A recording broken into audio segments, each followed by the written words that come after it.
eu sempre abro o microfone, agradecer aos dois professores, excelente assim, e a colocação, né, os exemplos que trouxeram. E eu coloquei no editorial do jornal, né, a questão de que dessa questão das neurociências, né, de como as pessoas se afetam hoje com as questões que acontecem com a gente, como nós nos damos, como nós interagimos com os problemas que a gente passa na vida, né? E essa questão da intervenção, da judicialização da vida, de falta de protagonismo, né, que a gente acaba às vezes tendo, e que graças a Deus a gente vê os estudantes aí dando bons exemplos, mas muita gente ainda fica esperando uma mudança, porque mudando as pessoas lá de cima vai mudar alguma coisa aqui embaixo, né, digamos assim, vai melhorar. Eu acho que não é, né? A gente tem tido bons exemplos de mudanças em lugares considerados segregados, né, como, né, o Presídio Central, apesar de que ainda há muita violação de direitos humanos ali, estou dando um exemplo, mas no sentido de participação. E fiquei bastante interessada no livro que o Gustavo citou, do Circuito dos Afetos, porque essa percepção, a forma da gente buscar conhecimento é um estudo que vem desde a época de Aristóteles, né? Então não é uma coisa... A gente não está querendo buscar isso, buscar conhecer agora como é que se dá esse processo de percepção, como é que se dá isso na nossa racionalidade, nas nossas emoções. E vem muito antes, né? Eu citei ele, mas com certeza já vem de muito tempo. E é um desafio mesmo, assim, que eu vejo. Quero deixar o microfone aberto para a pergunta, mas me colocar assim que eu fico muito feliz, né, de estar contando com vocês e de trazer essas percepções, porque independente do partido que a gente esteja, né, que a gente tenha votado e tal, não dá para a gente estar fechando os olhos e achar que está tudo bem, né, e achar também que as coisas vão acontecer sem uma mudança da gente, né, nas pequenas coisas. Então, queria ver se alguém quer fazer alguma pergunta para contribuir, e vou dar um livro tenho 2 livros aqui de presente, ou alguma sugestão, alguma participação. Como é que é? A Luísa. Luísa, eu vou te dar de presente o Leone Pereira, aqui, o livro dele, Manual de Processo de Trabalho, que foi uma doação da Saraiva.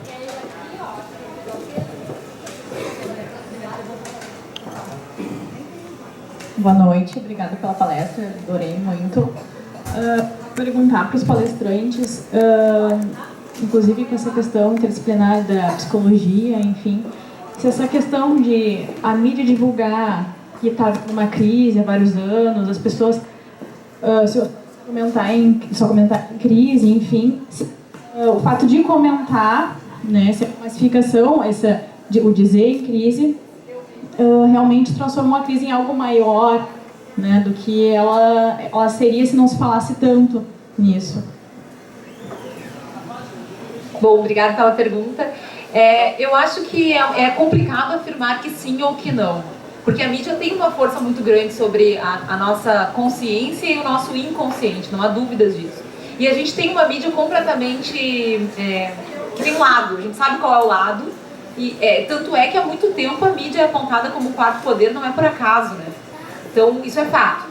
Mas acho também que a gente está enfrentando mesmo um momento e que talvez não seja ruim, um momento de crise no sentido exato da palavra, que não é a crise decantada pela mídia.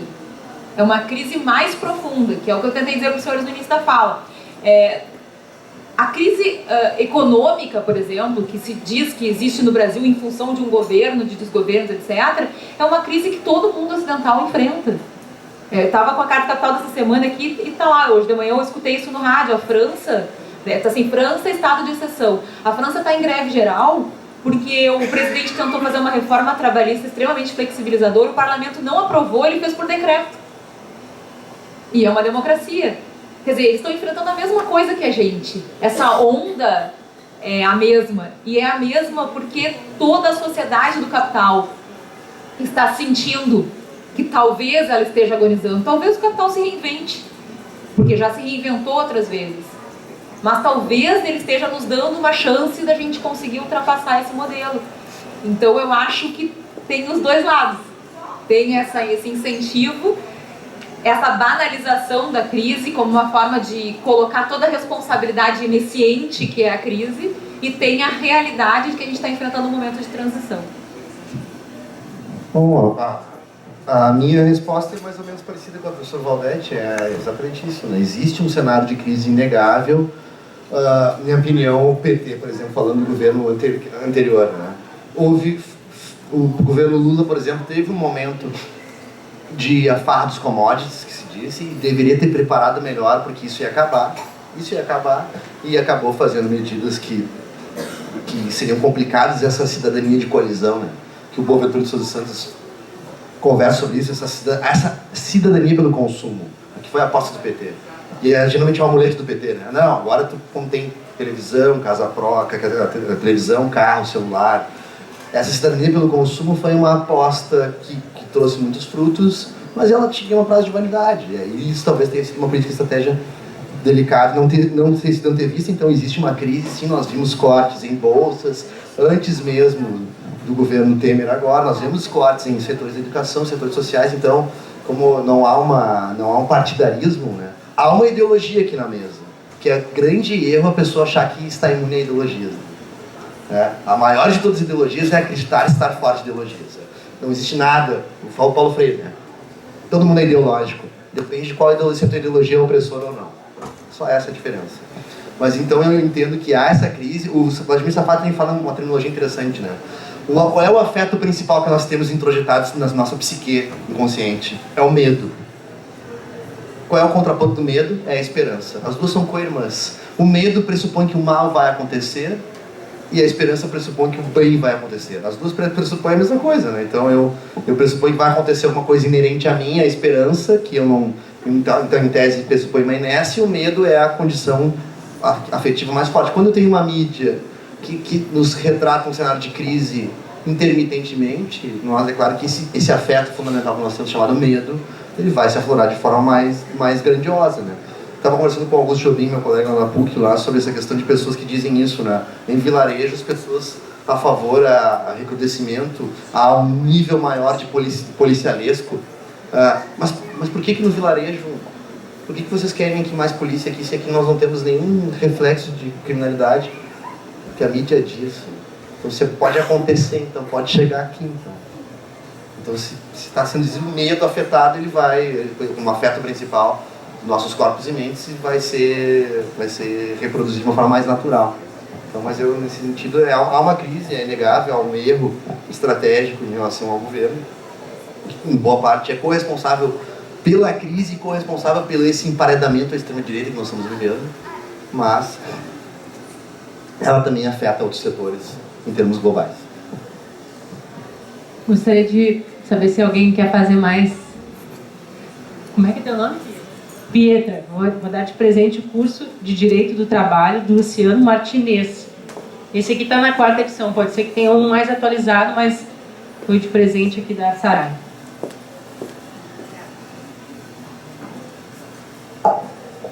Na verdade, eu primeiramente queria agradecer, né, pela bela palestra, pela exposição, né, e da gente poder refletir, né, nesse momento de crise, né, vou ser repetitiva. Mas, na verdade, a minha pergunta é um pouco mais profunda e eu gostaria de saber a opinião de vocês. Eu vejo o Brasil, em relação à política, e posso estar errada, gostaria que vocês me corrigissem, uma dicotomia.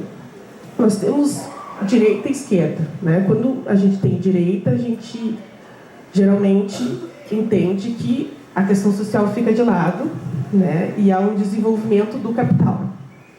Então nós temos, por exemplo, a época do Fernando Henrique, tinha uma ideologia, tinha um plano de governo que não favorecia os excluídos. E quando veio um governo de esquerda, parece que se criou todo um cenário de esperança, né, de que essas pessoas excluídas e que os direitos sociais, incluindo os direitos trabalhistas, fossem, na verdade, tivessem um privilégio maior do que o governo anterior. E se criou uma grande expectativa em relação a isso, né? E, enfim, esse governo ficou há anos. E hoje o que eu vejo que essa crise que é tão falada também é uma crise de ideologia, a crise da esquerda. E as pessoas estão desacreditadas com relação a isso, né? Até com relação ao futuro, a projeções de futuro. E a gente pensa os direitos das pessoas, dos excluídos, qual é a projeção disso, qual é o futuro disso? Será que vai se manter esse plano ou não? Claro, teve, enfim, erros, mas também teve muitos acertos, e a gente tem que reconhecer isso, né? E a gente tem que prestigiar também. Esse é o meu pensamento, né? Então, tem essa preocupação hoje, e essa crise também de identidade. E aliás, a identidade do próprio partido, né? O que a gente pode dizer que é esquerda hoje? Né? Nós não temos essa definição clara. Né? Porque a gente viu uma esquerda antigamente muito raivosa. Né? A gente lembra da primeira... Eu me lembro muito bem, eu era... Enfim, era guriazinha, eu me lembro muito bem da campanha do Lula, né? Ele de barba, e assim, combatendo, e muito assim... combativo na campanha, e durante esse processo, né, da própria inclusão do governo, se modificou muito. Então, esse dia eu estava lendo a Carta Capital e disse que nós estamos numa crise da esquerda na América Latina, inclusive. Né? Então, hoje as pessoas criaram uma expectativa, estão frustradas com relação a isso, e não acreditam no futuro, assim, que elas possam estar incluídas nesse novo projeto. Então, eu gostaria de saber de vocês com relação a isso. Obrigada. Eu concordo integralmente que há uma crise, voltando assim, essa palavra, né? Crise lá, os gregos tinham essa dimensão da ideia de crise como uma coisa não pejorativa, né? Então, que é o nosso tom aqui. Que há uma crise das ideologias. O Vladimir Safat e eu conversando esses tempos com o Marcos Rolim, que é um autor, um cara bem importante, eu acho, na liderança, um ex-político, ele não se coloca mais na posição de político, e sim um consultor político, talvez, que, por exemplo, ao fim da ditadura militar, ninguém se dizia de direita. As pessoas tinham vergonha de se dizerem de direita.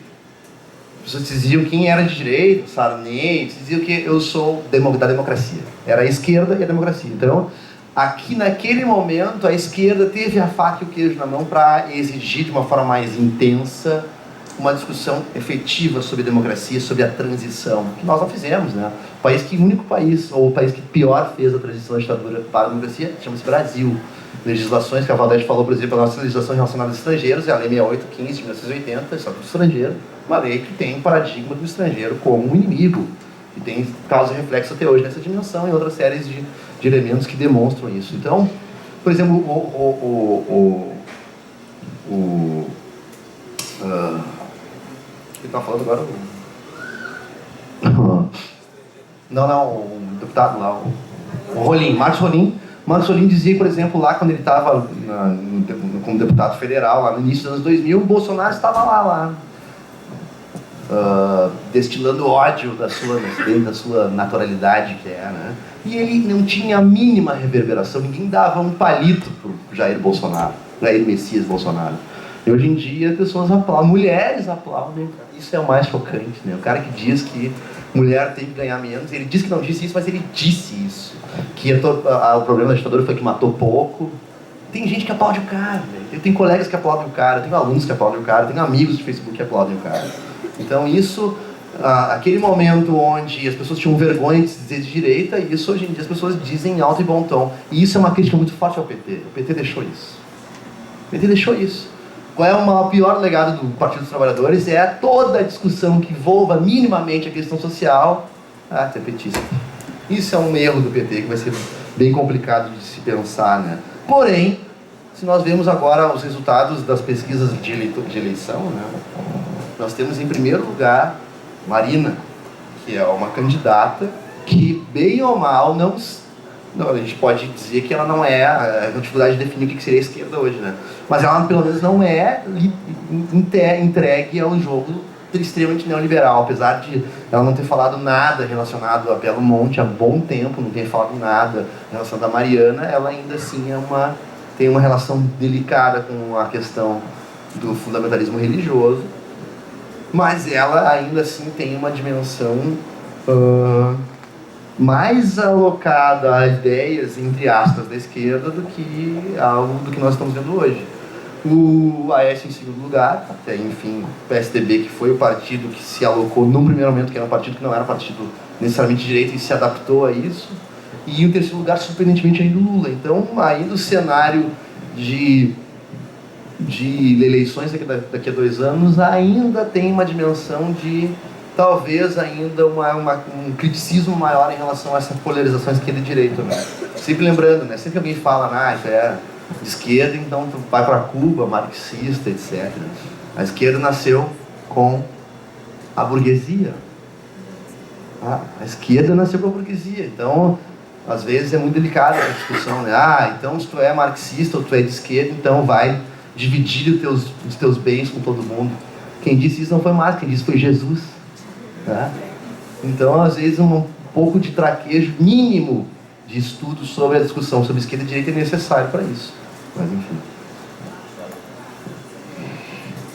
Eu achei a tua pergunta bárbara, porque, na verdade, a gente passa a vida inteira se perguntando, né? E hoje, certamente, muita gente está tentando refletir sobre isso.